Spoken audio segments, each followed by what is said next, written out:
Have you ever felt this really deep longing for something more? You know, a kind of thirst that nothing in the world really seems to quench? Well, in this explainer, we're diving deep into Psalm 63. It's this incredibly powerful prayer that was written from a place of total desperation, and it basically gives us a roadmap from that exact feeling of thirst to a joyful, unshakable confidence in God. Let's get into it. This devotional explainer is brought to you by our friends at the You Need Faith in Jesus team. So let's start right at the beginning. Psalm 63, verse 1 says, O God, thou art my God, early will I seek thee. My soul thirsteth for thee, my flesh longeth for thee, in a dry and thirsty land where no water is. Now get this. David is on the run for his life in the wilderness, and he doesn't start by complaining, not at all. His very first words are a powerful declaration.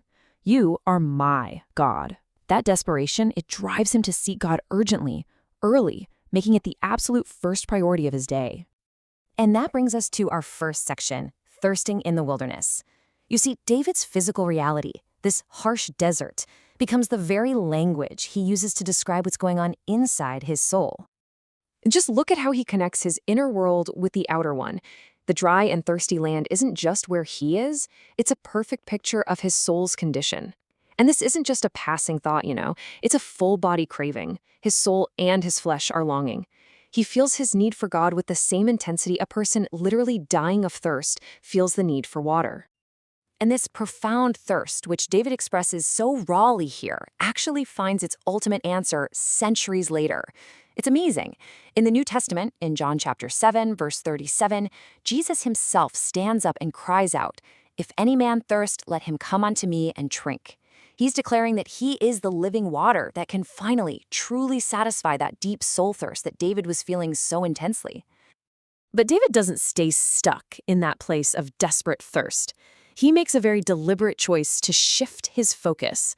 And that brings us to our second section, remembering God's loving kindness.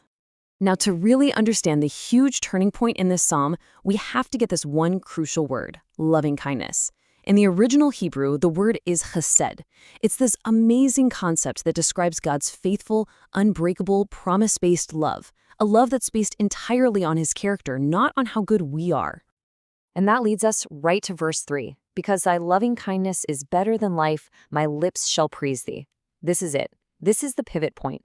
David basically does the math in his heart and comes to this mind-blowing conclusion. God's faithful, covenant love is worth more than life itself. Think about it.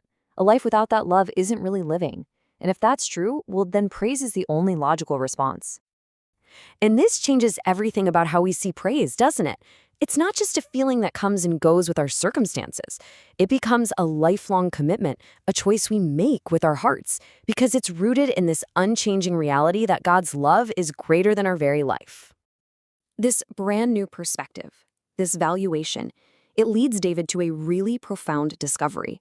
And that brings us to section 3, finding true satisfaction. In verse 5, David says, My soul shall be satisfied, as with marrow and fatness. In my mouth shall praise thee with joyful lips. Now, marrow and fatness might sound a little strange to us, but back then, that was the good stuff. It was the richest, most satisfying, most luxurious part of a huge celebratory feast. David is saying that thinking about God nourishes his soul more completely than the best meal he could ever imagine. And notice that direct link again. When the soul is truly, deeply satisfied, the mouth just can't help but respond with joyful praise. It's not a duty, it's a natural overflow.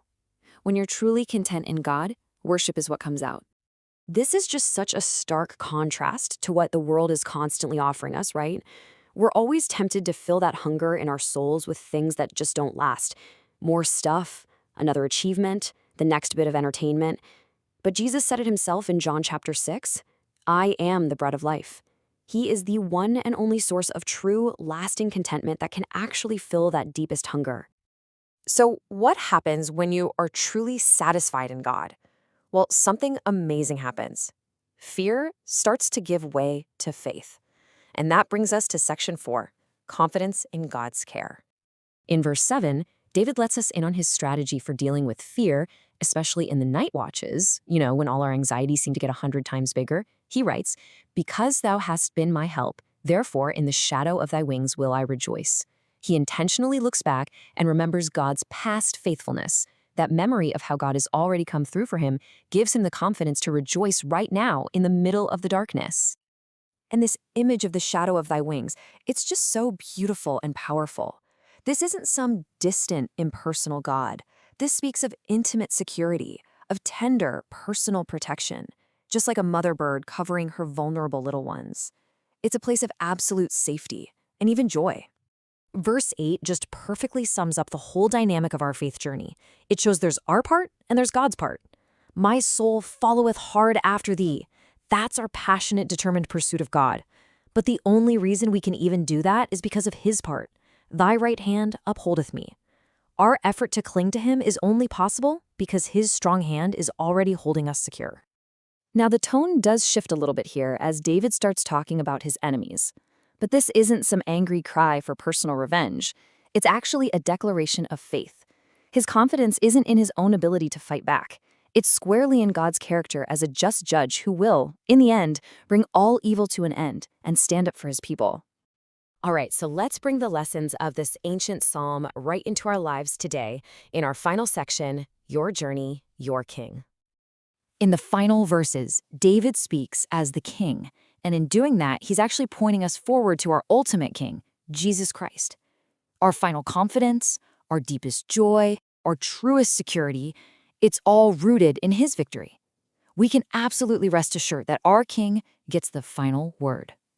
So how can we walk this same path from that feeling of thirst to real joy? Well, this psalm gives us a really clear pattern. First, acknowledge your thirst. Be honest about that deep spiritual longing in your own wilderness. Second, remember God's faithfulness. Intentionally recall specific ways he's been your help in the past.